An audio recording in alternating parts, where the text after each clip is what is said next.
ಮುಂದೆ ಹೋಗ್ಬಿಡ್ತಾರೆ ಸರ್. ಒಂದಿನ 2 ದಿನ ಸ್ಟಾರ್ಟ್ ಆಗಿದಾವೆ ಸರ್. ಇವು ಸದ್ಯ ಪ್ರೆಸೆಂಟ್ ಬಂದಿದ್ದಾವೆ ಈಗ. ಮತ್ತೆ ನೋಡ್ತೀವಿ, ಮತ್ತೆ ರಿವ್ಯೂ ಮಾಡ್ತೀವಿ, ಇವತ್ತೇ ಮಾಡ್ತೀವಿ ಅದನ್ನ ಮಾಡ್ತೀವಿ ಸರ್. ರಾಜ್ಯವನ್ನ ಬರಗಾಲ ಪೀಡಿತ ರಾಜ್ಯ ಅಂತ ಘೋಷಣೆ ಮಾಡ್ಬೇಕು, ಆದ್ರೆ ರಾಜ್ಯ ಸರ್ಕಾರ ಮಾಡ್ತಾ ಇಲ್ಲ. ಕಾರಣ ಅಂದ್ರೆ ಬೊಕ್ಕಸದಲ್ಲಿ ಹಣ ಇಲ್ಲ. ಯಾರು ನಿಮ್ಗೆ ಯಾರು ಹೇಳಿದ್ರು?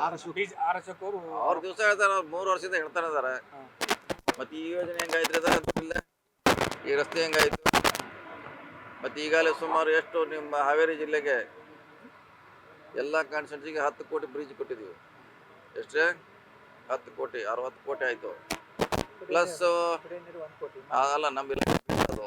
ಆಮೇಲೆ ದೊಡ್ಡದಾಗಿ ವರ್ಧಾ ನದಿಗೆ 2 ನದಿ ಬ್ರಿಡ್ಜ್ ಕೊಡ್ತಾ ಇದ್ದೀವಿ, 35 crores ಅಷ್ಟೇ. ಒಂದು ರುದ್ರಪ್ಪಲ ಮಾಣಿ, ಇನ್ನೊಂದು ಪಠಾಣ ಅವ್ರದ್ದು, ಇದು ಮಾಣೆ ಅವ್ರದ್ದು. ಸೊ ಆ ಕಡೆ ನಿಮ್ಮ ತುಂಗಭದ್ರಾಗೆ ಒಂದು SS ಮಲ್ಲಿಕಾರ್ಜುನ ಹೇಳಿದು ಕೊಟ್ಟಿದ್ದೀವಿ. ಆಮ್ಯಾಗ ಲತಾ ಮೇಡಮ್ ಅವರು ಹರಪನಹಳ್ಳಿ. ಸೊ ನಾವು ಕೊಡ್ತಾ ಇದ್ದೀವಿ. ಸುಮ್ಮನೆ ಅವ್ರು ಯಾವುದೋ ಹೇಳಿದ್ರ ಅಂತಂದೆ ನೀವು ಹೇಳಕ್ಕೆ ದುಡ್ಡಿದೆ ಹೆಂಗೆ ಗಾಡಿ ಓಡಬೇಕಲ್ಲ. ಗೊತ್ತದ ಸರ್. ಅದ ಬರಗಾಲ ಅಂತ ಘೋಷಣೆ ಮಾಡ್ತೀರಾ ಹೆಂಗೆ? ಇದೇ ರೀತಿ ಮಳೆ ಹೋದ್ರೆ ಮತ್ತೆ ಬೆಳೆ ಒಣಗ್ತಾ ಇದೆ. ನೋಡಿ, ಅದಕ್ಕೆ ನಾರ್ಮ್ಸ್ ಇದೆ, ಟರ್ಮ್ಸ್ ಕಂಡೀಷನ್ ಇದೆ. ಅದು ಫುಲ್ಫಿಲ್ ಆದ್ರೆ ಖಂಡಿತ ಮಾಡ್ತಾರೆ. ಈಗ ಏತ್ ನೀರಾವರಿ ಒಂದ್ ಕಡೆ ಚಲೋ ಮಾಡಿಲ್ಲ, ಈಗ ಇನ್ನೊಂದು ವಾರ ಹೋದ್ರೆ ಅದು ವರ್ಧಾ ನೀರು ಹೋಗುತ್ತೆ. ಅಧಿಕಾರಿಗಳ ನಿರ್ಲಕ್ಷ್ಯಕ್ಕೆ ಇದ್ದಂತ ನೀರು ಸುಮ್ಮನೆ ಅಲ್ಲೆಲ್ಲ ಬಳಸ್ಕೋಬೇಕು. ಅದೇ ಹೇಳಿದ್ದೀವಿ, ಇದು ನಿಮ್ದು ಇಲ್ಲಿ ಅಷ್ಟೇ ಅಲ್ಲ, ಎಲ್ಲ ಕಡೆ ಹಂಗೆ ಮಾಡ್ತಾರೆ ಅವರು. ನೀರು ಬಂದಾಗ ಅದನ್ನ ಹುಡುಕಾಡಕ್ಕೆ ಶುರು ಮಾಡ್ತಾರೆ. ನಿಮ್ಮ ಬರೀ ಹಾವೇರಿ ಸಮಸ್ಯೆ ಅಲ್ಲಿದು. ನದಿಯಲ್ಲಿ ನೀರಿದ್ದಾಗ ಮೋಟರ್ ಸುಟ್ಟತಿ, ಕರೆಂಟ್ ಹೋಗಿದೆ ಅಂತ ಹೇಳ್ತಾರೆ. ಇಡೀ ರಾಜ್ಯದ ನಮ್ಮ ಜಿಲ್ಲೆಯಲ್ಲಿ ಕೂಡ ಇದೇ ಸಮಸ್ಯೆ. ಸುಮ್ಮನೆ ನಾವು ಅದ್ರ ಬಗ್ಗೆ ನಮ್ಗೆ ಹೆಚ್ಚು ನಾಲೆಜ್ ಇದೆ ನಮ್ಮ ಜಿಲ್ಲೆಯಲ್ಲಿ ಅಂತ ನಾವು ಅಡ್ವಾನ್ಸ್ ಆಗಿ ಅದನ್ನು ರಿಪೇರ್ ಮಾಡಿಸಿರ್ತೀವಿ. ಇಲ್ಲಿ ನೀವು ಒಂದ್ಸರಿ ಸುಳ್ಳು ಹೇಳ್ತಾರೆ ಅಧಿಕಾರಿಗಳು, ಏನು ಮಾಡ್ಲಿಕ್ಕಾಗಲ್ಲ. ಅದನ್ನೇ ಸರಿ ಮಾಡ್ಕೊಂಡು ಹೋಗೋದು ವ್ಯವಸ್ಥೆ ಅಷ್ಟೇ. ಈ ಬ್ರಿಡ್ಜ್ ಕಮ್ ಬ್ಯಾರೇಜ್ ಇರ್ತಾವಲ್ಲ ಸರ್, ಬ್ಯಾರೇಜ್ ಹೆಚ್ಚು ಕಡಿಮೆ 3 ವರ್ಷ ಸರ್. ಬ್ಯಾರೇಜ್ ಗೇಟ್ ಹಾಕ್ತಾರಲ್ರಿ, ನೀರು ಪೋಲ್ ಆಗಿ ವರ್ಷ ಅರ್ಧ ನೀರು ಅದ್ರಾಗ ಹಾರ ಹೋಗ್ಬಿಡುತ್ತೆ ಸರ್. ಅದನ್ನ ಸರಿ ಮಾಡಬೇಕು ಅಂತ ಹೇಳಿದ್ರೆ ಇದುವರೆಗೂ ಮಾಡಿಲ್ಲ. ಮಾಡಬೇಕು, ಭಾಳಷ್ಟು ಕಡೆ ಮಾಡೋಲ್ಲ, ರಿಪೇರ್ ಮಾಡೋಲ್ಲ, ಗೇಟು ಕಳವಾಗಿರ್ತಾವ, ಇವೆಲ್ಲ ಸಮಸ್ಯೆ ಇದೆ ರೀ. ಅದ್ರಾಗ ಅಧಿಕಾರಿಗಳೇ ಚಾಂಬಿಲೇನಿಲ್ಲ, ನಿರ್ಲಕ್ಷ್ಯ ಅಷ್ಟೇ. ರಿವ್ಯೂ ಮೀಟಿಂಗ್ನಾಗ ಕೊಡೋ ಬುಕ್ಲೆಟ್ಗಳು 100% ಸಾಧನೆ, 90% ಗುರಿ ಇವ ಇರ್ತಾವ ಸರ್. ಅಲ್ಲಿ ಗುರಿನೂ ಇರಂಗಿಲ್ಲ, ಸಾಧನೆನೂ ಇರಂಗಿಲ್ಲ. ಚೆಕ್ ಮಾಡಬೇಕು, ಸ್ಪಾಟ್ ಚೆಕ್ ಮಾಡುವಂಥದ್ದು ಏನಾರ ಆಗ್ಬೇಕು. 28 ವರ್ಷ ಆಯ್ತು ಶಾಸಕರಾಗಿ ಅಂತ ಬುಕ್ಲೆಟ್ ನೋಡಿದೀವಿ. ಅದು ಎಷ್ಟು ನಿಜ ಇರ್ತೈತಿ ಎಲ್ಲ ಗೊತ್ತಿರ್ತೈತೆ ನನಗೆ. ಆದರೂ ಕಣ್ಣಿನಿಂದ ಸೊನ್ನೆಯಿಂದ ಅದು ಸರಿ ಮಾಡೋಕೆ ಪ್ರಯತ್ನ ಮಾಡೋದು ಅಂದ್ರೆ ತಿಳ್ಕೊಬೇಕು ಅವರೇ. 28 ವರ್ಷ ಆಯ್ತು ನಾನು ಶಾಸಕನಾಗಿ. ಭಾಳಷ್ಟು KDP ಮುಖ್ಯಮಂತ್ರಿಗಳ ಸಭೆ, ಭಾಳಷ್ಟು ಸಭೆ ನೋಡಿದ್ದೀವಿ, ಹಂಗೆ ಕೊಟ್ಟಿರ್ತಾರೆ. ಸೊ ಅದನ್ನು ಇದರಲ್ಲಿ ಸರಿ ಮಾಡಿ ಅವ್ರನ್ನ ಕೆಲಸ ತೊಗೊಳೋದೊಂದೇ ಸರಿ ದಾರಿ. ಬೆಳಗಾವಿಯಲ್ಲಿ RSS ಸಭೆಗೆ ಎಲ್ಲ ರೀತಿ ಸಹಕಾರ ಕೊಡ್ತೀವಿ ಅಂತ ತಾವು ಹೇಳಿದ್ದು, ತಮ್ಮ ಅಭಿಮಾನಿಗಳಲ್ಲಿ ಇಲ್ಲ ಒಂಥರ ಅಸಮಾಧಾನ ಕಾರಣ ಆಗಿದೆ. ಏನು ಅಸಮಾಧಾನ? ನಾನು ಜಿಲ್ಲಾ ಉಸ್ತುವಾರಿ ಸಚಿವ, ನಾನು ಜಿಲ್ಲಾ ಉಸ್ತುವಾರಿ ಸಚಿವ, ನನ್ನ ಡ್ಯೂಟಿ ಅದು.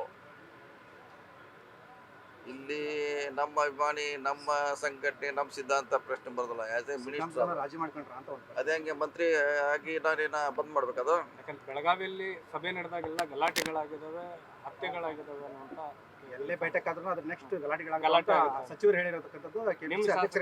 ಇಲ್ಲ, ಹಂಗೇನಾಗ್ಲಿಕ್ಕೆ ಅವಕಾಶ ಇಲ್ಲ. ನಮ್ಮ ಸರ್ಕಾರ ಇದೆ, ಅದನ್ನ ನಿಯಂತ್ರಣ ಮಾಡ್ತಾರೆ. ಗೃಹ ಸಚಿವರು ಹೇಳ್ತಾರೆ ಸರ್. ಈಗ ಗೃಹ ಸಚಿವರು ಹೇಳ್ತಿದ್ದಾರೆ RSS ಅನ್ನ ನೋಂದಣಿ ಮಾಡ್ಕೊಳ್ಳಿ ಅಂತ ಹೇಳ್ಬಿಟ್ಟು. ಅದ್ರ ಜೊತೆಗೆ ಬೆಳಗಾವಿಯಲ್ಲಿ ಸಭೆ ಮಾಡ್ಲಿಕ್ಕೆ ಮುಂದಾಗಿದ್ದಾರೆ. ಅದಕ್ಕೆ ನೀವು ಸಹಕಾರ ಕೊಡ್ತೇನೆ ಅಂತ ಹೇಳ್ತಿದ್ದೀರಾ. ಸ್ಥಳೀಯ ಸಚಿವರ ವಿರುದ್ಧ ಅಂದ್ರೆ ಏನು ಮಾಡ್ಬೇಕು ಹೇಳಿ? ನೀವು ಸಜೆಷನ್ ಮಾಡಿ, ನನಗೆ ನೀವೇ ಸಜೆಷನ್ ಮಾಡಿ ಏನ್ ಮಾಡ್ಬೇಕು ನಾನು ಹೇಳಿ. ಸರ್, RSS ನೋಂದಣಿ ಕೇಳ್ತಾ ಇದ್ದಾರೆ, ಅಹಿಂದಕ್ಕೆ ನೋಂದಣಿ ಇದೆಯಾ ಅನ್ನುವಂಥ ಪ್ರಶ್ನೆ. RSS ನೋಂದಣಿ ಕೇಳ್ತಾರೆ, ಅಹಿಂದಕ್ಕೆ ನೋಂದಣಿ ಇದೆ ಅಂತ ಕೇಳ್ತಾರೆ. ಇರ್ಬೋದು, ಮಾಡಿದ್ದಾರೆ, ನೋಂದಣಿ ಇದೆ. ನನ್ನ ಲೆಕ್ಕಲೆ ಅಹಿಂದ ನೋಂದಣಿ ಆಗಿದೆ. ಹಿಂದೆ ಯಾವುದೋ ಹೆಸರಲ್ಲಿ ಒಂದು ಇದೆ, ಇಲ್ಲ ಅಂತ ಇಲ್ಲ. ಸಂಘಟನೆಗಳು ಸಣ್ಣ ಪುಟ್ಟ ವಿಚಾರದಾಗ ನೋಂದಣಿ ಇರ್ಬೇಕು ಸರ್, ಅಂದ್ರೆ ಅಖಂಡ ಕೇಳಂತಾರೆ ಸರ್. ನೋಡೋಣ, ಅದ್ರ ಬಗ್ಗೆ ಈಗಾಗಲೇ ಗೃಹ ಸಚಿವರು ಕೇಳಿದ್ದಾರೆ ಮಾಹಿತಿ. ಅದು ಅವ್ರ ಇಲಾಖೆಗೆ ಸಂಬಂಧಪಟ್ಟದ್ದು, PWDಗೆ ಬೇರೆ ಇಲಾಖೆಗೆ ಸಂಬಂಧಪಟ್ಟದಲ್ಲ. ನೋಂದಣಿ ಬೇಕಾ, ಪರ್ಮಿಷನ್ ತೊಗೊಳ್ತಾ ಯಾವ ಲೆಟರ್ ಹೆಡ್ನಲ್ಲಿ ತೊಗೊಂಡ್ರೆ ಮಾಡಬೇಕಲ್ಲ, ಅದನ್ನ ಅವ್ರು ಕೇಳ್ಕೊತಾರೆ, ಅವ್ರಿಗೆ ಮಾಡ್ತಾರೆ. ಅದ್ರ ಬಗ್ಗೆ ಪದೇ ಪದೇ ಡೈಲಿ ಅದೇ ಚರ್ಚೆ ಬೇಡ. ಸಾಮಾಜಿಕ ಜಾಲತಾಣದಲ್ಲಿ ಇತ್ತೀಚೆಗೆ ಕೆಲವು ವಿಡಿಯೋಗಳು ವೈರಲ್ ಆಗಿದ್ದಾವೆ. ಸಿದ್ದರಾಮಯ್ಯವ್ರು ಒಂದ್ ಕಡೆ ಇರ್ತಾರೆ, ನೀವು ಒಂದ್ ಕಡೆ ಇರ್ತಾರೆ, ಮಾತಾಡ್ಸೋಲ್ಲ. ಅದು ಅದೇನ ನಮ್ದು ರಾಜ್ಯದ ಸಮಸ್ಯೆ ಅಲ್ಲ, ಅದು ನಮ್ಮ ಸಮಸ್ಯೆ. ರಾಜ್ಯದ ಸಮಸ್ಯೆ ಅಲ್ಲ ಅದು. ಸರ್, ಇನ್ನೊಂದು ಬೆಳಗಾವಿಯಲ್ಲಿ ಸಚಿವಾಕಾಂಕ್ಷಿಗಳು ಹೆಚ್ಚಾಗಿದ್ರೆ ಭಾರಿ ಪೈಪೋಟಿ ನಡೀತಾ ಇದೆ.